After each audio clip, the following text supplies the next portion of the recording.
रोग, व्याधि, कष्ट, पीड़ा और दुख भी नहीं है। ये बात बहुत से टीवी कार्यक्रमों में हम बुद्धिवेत्ताओं, ज्ञानवेत्ताओं और धर्मवेत्ताओं के मुखारबिंदों से बार बार सुनते आ रहे हैं।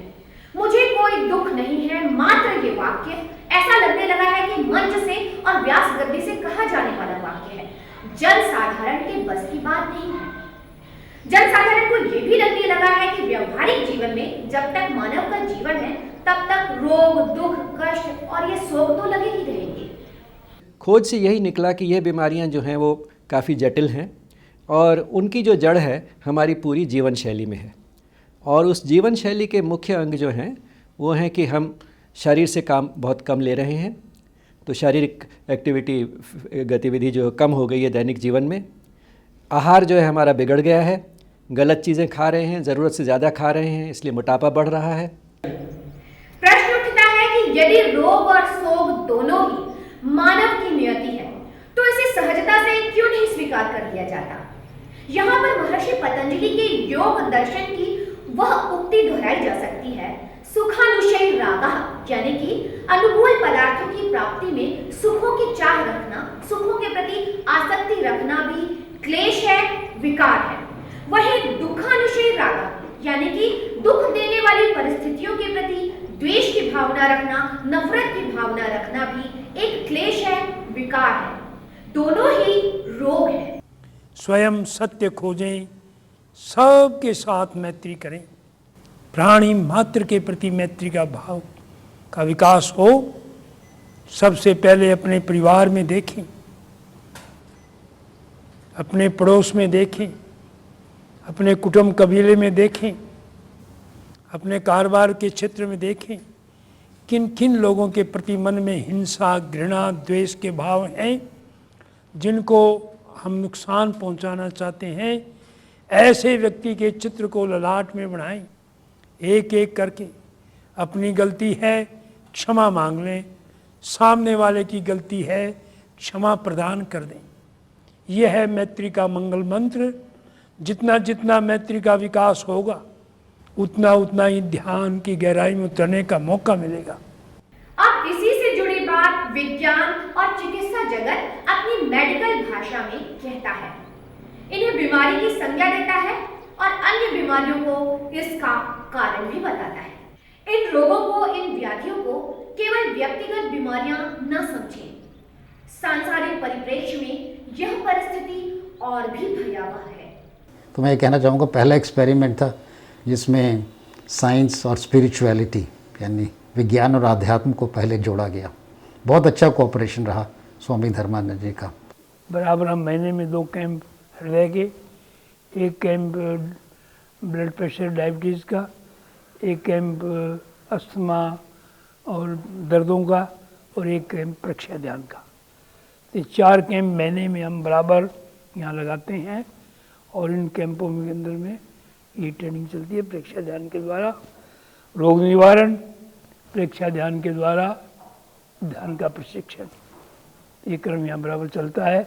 और यहाँ विदेशों से हमारे पास लोग बहुत आते हैं। तो फिर देर किस बात की? वैसे तो कार्य करने की इच्छा होते हुए भी उसे ना करने के लिए उद्यत होना भी एक विकार है, परंतु इसमें कुछ भी कठिन नहीं है। तो चलिए प्रेक्षा ध्यान की ओर उद्यत होइए। पिछले अंकों में हमने आपको प्रेक्षा ध्यान के क्रमबद्ध चरणों के बारे में बताना शुरू किया था, परंतु इस विधा के लिए अगर आप मात्र 2-3 दिन का अभ्यास ले लेते हैं तो ये विधा आपके लिए सहज, सरल और सही होगी। तो चलिए अब हम प्रेक्षा ध्यान के चरणबद्ध विधियों का अवलोकन करते हैं, जिसमें पहला चरण था महाप्राण ध्वनि। अस्तु, प्रेक्षा ध्यान की प्रैक्टिकल विधि की ओर हम लौटते हैं। पिछले अंकों में हमने सर्वप्रथम महाप्राण ध्वनि से प्रारंभ किया था। महाप्राण ध्वनि के द्वारा प्रयोग को प्रारंभ करेंगे। श्वास भरें,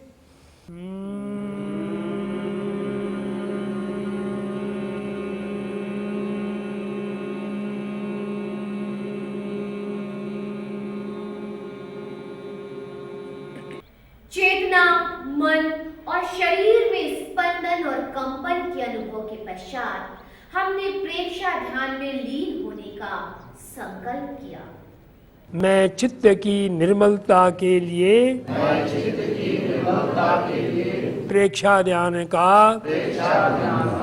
प्रयोग कर रहा हूँ। चेतना, मन तथा शरीर को संकल्पबद्ध करने के पश्चात कायोत्सर्ग की क्रिया प्रारंभ की। कायोत्सर्ग के दो पक्ष हैं, शारीरिक, शरीर की शिथिलता, शिथिलता से स्थिरता, स्थिरता से सहनशीलता का विकास। दूसरी ओर अपने चैतन्य का बोध, मैं हूँ, शरीर में हूँ, शरीर से भिन्न चेतन सत्ता हूँ। शरीर के एक एक अंग को शिथिल करने के सुखद अनुभव के साथ साथ चेतन सत्ता से परिचय किया कि मैं हूँ, इस शरीर में हूँ, इस शरीर से अलग एक स्व हूँ, चेतन सत्ता हूँ। ध्यान का दूसरा चरण अंतर यात्रा। चित्त को शक्ति के अंदर, रीढ़ की हड्डी का अंतिम छोर, दोनों नितंब के बीच में गुदा के पास लाएं, मूल बंद लगाएं, गुदा के स्नायुओं को ऊपर की ओर खींचें, रोक कर रखें, धीमे धीमे श्वास को बाहर निकालें, चित्त भी सुषुम्ना में ऊपर की ओर उठता जाए। अंतर यात्रा के दौरान चेतना द्वारा सुषुम्ना नाड़ी में स्पंदन का अनुभव करते हुए शक्ति केंद्र से ज्ञान केंद्र तक की यात्रा, चंचल मन श्वास प्रवाह में कार्यरत हो गया। अगला चरण दीर्घ श्वास प्रेक्षा। आंखें कोमलता से बंद, धीमे धीमे श्वास लें, धीमे धीमे निश्वास हों। श्वास अंदर, नाभि बाहर, श्वास बाहर, नाभि भीतर। लंबे लंबे सांसों की प्रक्रिया में शरीर की श्वास क्रिया में संलग्न एक एक अंग, फेफड़े, तलपट डायफ्राम और नाभि की प्रेक्षा, तत्पश्चात संवृत्ति श्वास प्रेक्षा। श्वास प्रेक्षा में हम धीरे धीरे जब दीर्घ श्वास प्रेक्षा अभ्यास करते करते फिर संवर्ती श्वास प्रेक्षा में आ जाते हैं। योग में नाड़ी शोधन प्राणायाम किया जाता है। उसमें बाएं नसने से श्वास लेकर दाएं से छोड़ते हैं, दाएं से लेकर के बाएं में छोड़ते हैं। तो ध्यान में हाथ लगाने की आवश्यकता नहीं है, मानसिक बल से ही ध्यान में दाएं से श्वास, बाएं से श्वास लेते हैं, दाएं से छोड़ते हैं, दाएं से लेते हैं, बाएं से छोड़ते हैं। नियम में बंधे श्वास, मन तथा शरीर चित्त द्वारा ज्योति केंद्र में प्रवेश। अनुभव कर रहे हैं मेरा मस्तिष्क बिल्कुल शांत शिथिल हो गया है। मानसिक तनाव से मैं अपने आप को मुक्त अनुभव कर रहा हूँ। मेरा भावनात्मक तनाव भी दूर हो गया है। हृदय में आनंद का अनुभव हो रहा है। शारीरिक तनाव दूर होने से शक्ति स्फूर्ति का अनुभव हो रहा है। ज्योति केंद्र में सुखानुभूति से अगला चरण है अनुप्रेक्षा। प्रेक्षा ध्यान में प्रेक्षा अनुप्रेक्षा दोनों प्रयोग चलते हैं। अनुप्रेक्षाओं में हम 3 प्रकार का प्रयोग करते हैं। एक तो जो सत्य है उसकी पुष्टि करते हैं, जैसे अनित्य अनुप्रेक्षा है। इसमें जो भी दृश्यमान जगत है वो अनित्य है, अशाश्वत है। इसका बार बार अनुचिंतन अनेक प्रकार से करके हम इसका अनुभव करते हैं। अनुप्रेक्षा में आपने अपने भावों की पुनरावृत्ति यानी कंटेम्पलेशन से चित्त के सर्वोपरि होने का अनुचिंतन किया।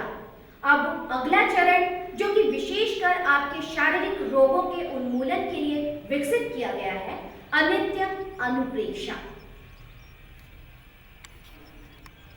बिजली के तार से करंट निकल जाता है, सारे उपकरण बंद हो जाते हैं। वैसे ही जब मैं इस शरीर से निकल जाता हूँ, ये हृदय, मस्तिष्क, सारे अंग प्रत्यंग रहते हुए भी ये शरीर निष्प्राण हो जाता है। अनित्य अनुप्रेक्षा जागृत चेतना की अनुभूति करते हैं। अब प्रेक्षा ध्यान से वास्तविक जगत की ओर लौटते हैं। अगले अंक में ओम अर्थात शक्ति स्रोतः प्रादुर्भूतम्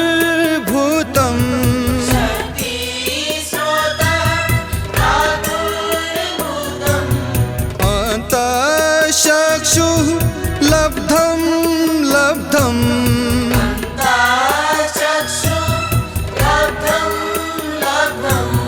नो मे दैन्यं नो मे दैन्यम्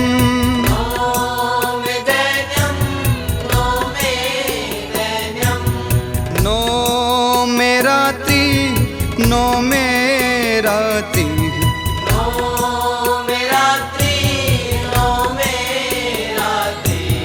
नो मे दुःखं नो मे तापः नो